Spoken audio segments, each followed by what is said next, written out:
2010ஆம் ஆண்டு.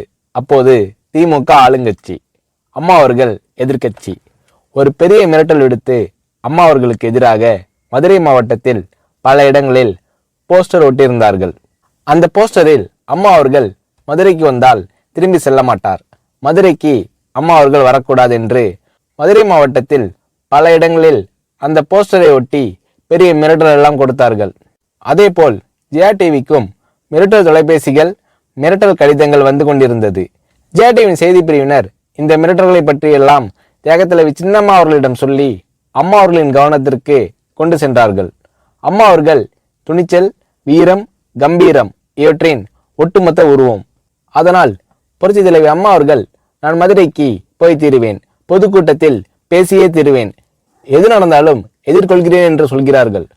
ஒரு கட்டத்தில் ஜெயா டிவிக்கு மிரட்டல் எப்படி வருகிறது என்றால், ஜெயா டிவியின் அலுவலகத்தை வெடிகுண்டு வைத்து தகர்ப்போம், அம்மா அவர்கள் மதுரைக்கு வந்தால் ஜெயா டிவியை ஒழிப்போம், இப்படியெல்லாம் நிறைய மிரட்டல்கள் தொலைபேசியின் வாயிலாகவும் கடிதத்தின் வாயிலாகவும் வந்து கொண்டிருக்கிறது.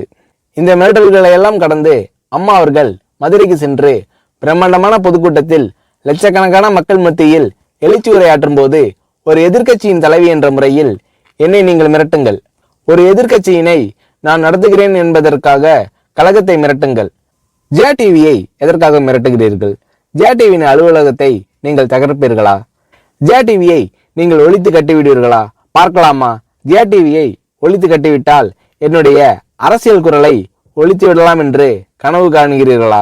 ஜெயா டிவி என் உயிருக்கும் மேலானது, நான் என்னுடைய உயிரை விட அதிகமாக நேசிப்பது, என்னுடைய அரசியல் கரமாக நான் போற்றி புகழ்வது, அதன் மேல் நீங்கள் கை வைப்பீர்களா, பார்க்கலாமா என்று எழுச்சி உரையாற்றினார் புரட்சி தலைவி அம்மா அவர்கள். இப்படியெல்லாம் அம்மா அவர்களின் அன்புக்கும் மரியாதைக்கும் பாத்திரமாக ஜெயா டிவி இருந்தது.